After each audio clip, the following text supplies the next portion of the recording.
মাছের মধ্যে হলুদ দিয়ে দিলাম। এবার মাছটাকে ভালো করে মাখানো হবে, নুন আর হলুদ।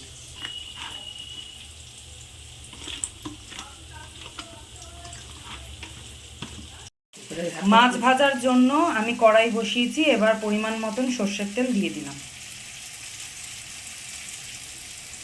তেলটা আমার ভালো করে গরম হবে, তারপর একে একে মাছগুলো ভাজবো। এর জন্য তেলটা আমার ভালো করে গরম হয়ে গেছে। এবার আমি একে একে মাছগুলো দিয়ে দেবো।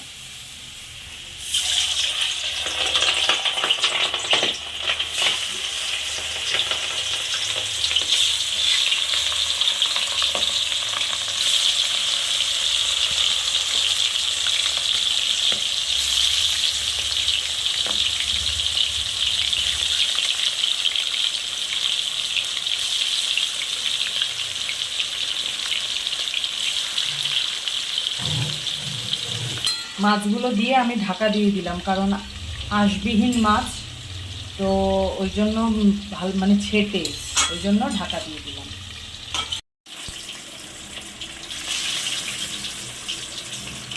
এক খোলা মাছ নামিয়ে আবার আরেক খোলা বসাচ্ছি।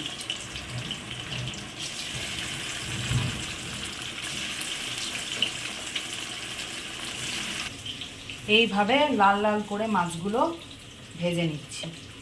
মাছের মশলাটা আমি রেডি করে নিচ্ছি। এর মধ্যে দিয়েছি পরিমাণ মতন জিরে গুঁড়ো, লঙ্কা গুঁড়ো, ধনে গুঁড়ো, আর দিলাম পরিমাণ মতন আদা বাটা,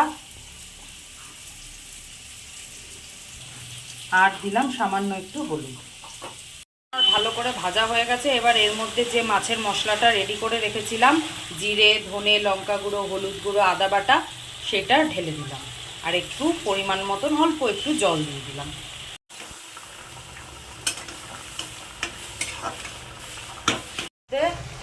টমেটো আমি কেটে দিয়ে দিলাম,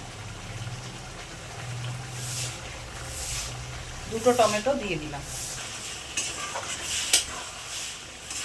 টমেটো মিশিয়ে ভালো করে নাড়িয়ে নিচ্ছি।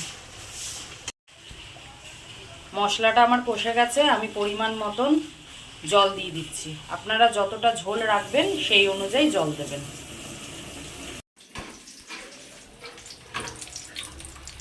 মাছের ঝোল ভালো করে ফুটে গেছে। এবার আমি মাছগুলোকে দিয়ে দেবো।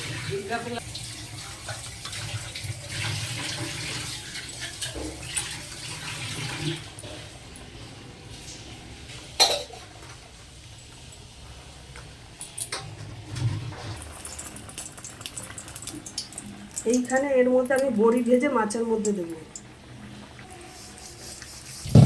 বড়িটা আমার ভাজা হয়ে গেছে, এবার আমি মাছের মধ্যে দিয়ে দেবো। এর মধ্যে আমি বড়িগুলো দিয়ে দিয়েছি। মাছের ঝোল আমার হয়ে গেছে, আমি নামিয়ে দিচ্ছি।